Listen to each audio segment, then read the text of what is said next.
Wala ka na makain doon? Wala. Tawa-tawa ka pa rin? Okay lang. Okay lang kahit wala kang makain. Pwede lang na yan. Malanghoy. Kamuting kahoy? Yun babaunin mo sa school? Hindi mo gala. Nagkaan sa aga. Kain ka lang sa umaga? Paano yung pamasahe mo? Wala ka. Tulos stress ko lang alin. Paano ngayon yan pagka wala kang makain? Okay lang. Baka mamaya mabuang ka niyan. Makabuang pa naman yan pag hindi ka kumakain. Nandito tayo sa lugar ni Vanessa Makabayan dahil nga ito ay nag-message po sa atin. Wala na daw siyang makain at wala siyang mabaon sa eskwela ho Makabayan. Kaya nandito tayo para po maghatid ng kaunti pong bigas para ho meron po sa pambaon. Hindi na ako pupunta doon dahil nga medyo may karamdaman pa tayo. Masakit pa yung aking baywang at hirapan ako magbitbit ng bigas at maglakad ng malayo. Kaya ito, hintayin na lang po natin na pupunta sa dito sa area at kita nyo naman yung area oh. Napakaganda ng panahon ngayon, kulimlim Makabayan at nasa ilalim ito ng niyugan. Yung bahay po niya kung nyo nakita nandun no, sa taas, yung kulay asol. Nag-iisa lang po ang kanyang bahay doon sa taas po Makabayan na kulay asol oh. Kaya antabayan na natin, kawawa dito itong bata na ito kasi wala na siyang ibang inaasahan ng Makabayan eh. Ang kanyang inaasahan talaga yung mga bao. Yung bao ay kinukuha niya yan and then pinapatimbang, binibenta niya. Isa ngayon, halos naubos na nila yung mga bao dito. Kaya nahirapan siya kung saan siya kukuha ng kanyang pang-araw-araw, kung ano yung gagawin niya para meron siyang pambaon sa school at meron siyang pambili ng bigas. Mahalaga bukas makapasok sa bukas sa school. Kaya intabayan na natin. Minessage ko na po siya na bababa sa dito at dito ako naghihintay. Dito na si Vanessa po Makabayan. Bumaba na.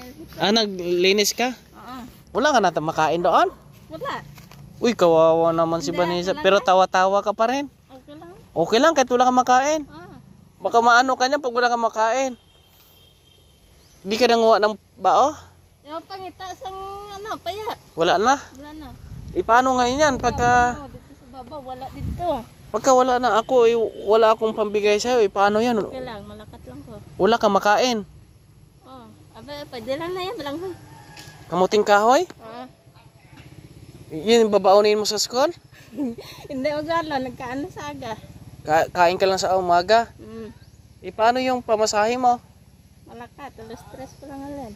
Di ba may sasabayan ka, sabi mo? Dira, tuod man, basta dira, nagampal lang, masabay lang ko na siya, tapos umama ko gasabay siya, wala man da sa siagan ako. Manggali sa eskwelahan para pakapon, wala man siya dito na makita. Agahan mo? Paano yan, medyo Agap ako malayo pa naman yon. Alas 6 pagalin ako, wala man da siya balay. Itong mahirap ngayon Makabayan, no? O walang inaasahan na si Vanessa.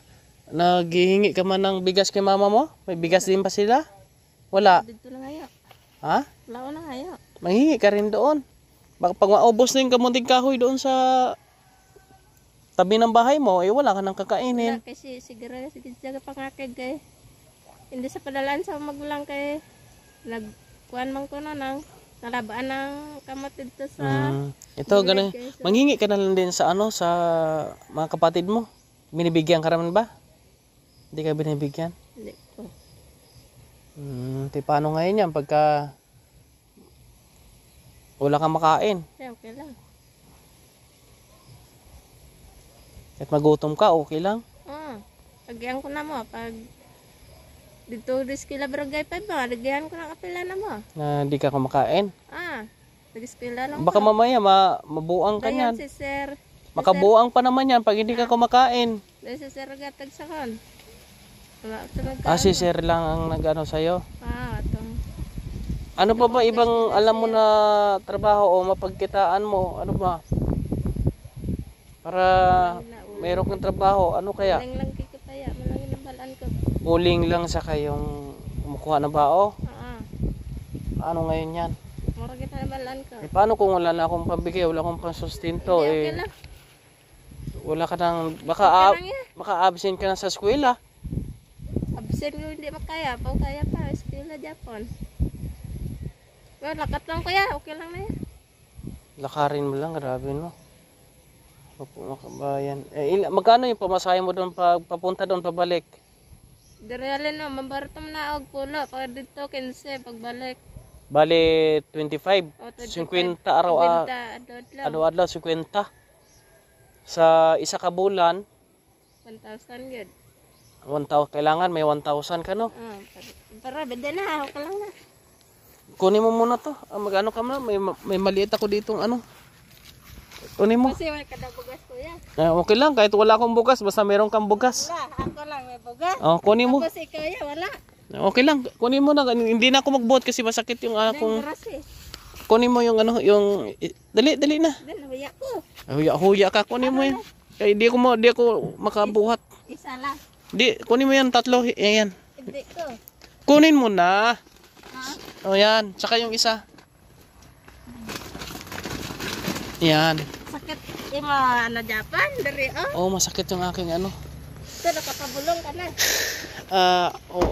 Hindi pa, wala pa akong pera. Hawakan mo lang pang dagdag mo yan. Dagdag mo yan. Sige, ano ko na? Kaya maalis na ako. Sige, Vanessa ha.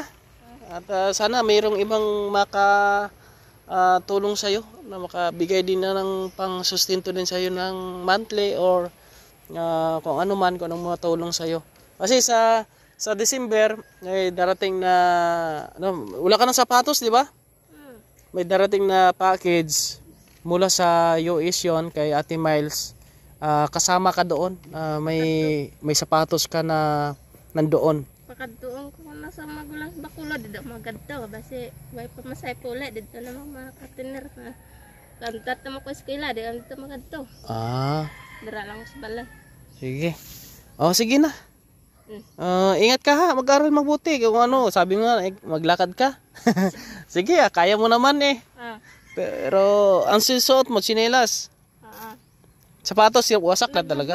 Nagaba og sakso ka dito sa Lumtilya. Wasak na. Wasak na. Paano ngayon yan? Wala kang sapatos. Agyangan na yan. Agyangan na dito yan sa muna mo. Baka pagalitan ka ni ma'am, wala kang sapatos. Hindi na yan. Paalam ko na ma'am, wala pa akong sapatos. Hindi pa ako nabilhan ni Kuya Raymond. May hinihintay akong sapatos na darating eh. Kaya hindi na kami bumili. Ito ang pagandot kuya sa PE. Saan? Sa balay. Butang lang dito. PE ito dito lang sa nasa GPS. Itong nibayad ako sa PE sa... may pera ka pa doon? Wala na akong gano'n. Gamitin mo muna yun. Pamasahe. Sa PE.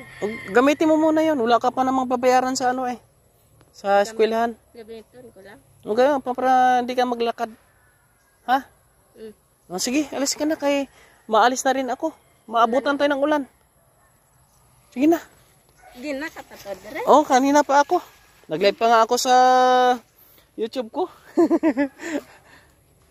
Sige, una ka na doon. Kaya masunod na ako. Ingat ha. Sige. Bitbitin mo na yan. Thank you, kuya. Sige. Tagal-tagal mo maubos yan. Bilin ko to. Sige, magdala ako ulit pagka meron tayong bigas. Sige na. Laktod ka na lang. Sige. Bye, kuya. Sige. Yan po, naway mga kabayan, merong makahelp din dito sa kay Vanessa at ito ho mga kabayan, talagang need niya rin po ng mga financial sa kanyang pag-aaral. Walang inasahan itong batang ito kasi kung wala nang sumusuporta dito, wala na stop ito sa pag-aaral kasi wala sa makuhaan wala nang mauling, wala nang makuhang bao mga kabayan. Kaya ay nakakalungkot yung sitwasyon ng batang ito na ito'y gumawa pa rin ng paraan na siya ay makapag aral mga kababayan natin. Kaya salamat sa inyong lahat sa ating mga subscribers and followers, lalo na po sa ating mga sponsors na tumutulong sa ating mission. Maraming salamat. Naway ay maraming makasuporta at makatulong sa ating ginagawang mission. At tinitingnan natin yung mga bagay na pwedeng maitulong natin sa ating mga kababayan. Pakishare na ating video mga kababayan. At sa mga kaibigan natin hindi nakasubscribe, pwede nyo pong i-subscribe yung ating YouTube channel dahil ito ay gawaing kabutihan para sa ating mga kababayan Mabuhay kayong lahat. Shout out sa ating mga sponsors po mga kababayan. God bless sa inyong lahat po. Thank you very much.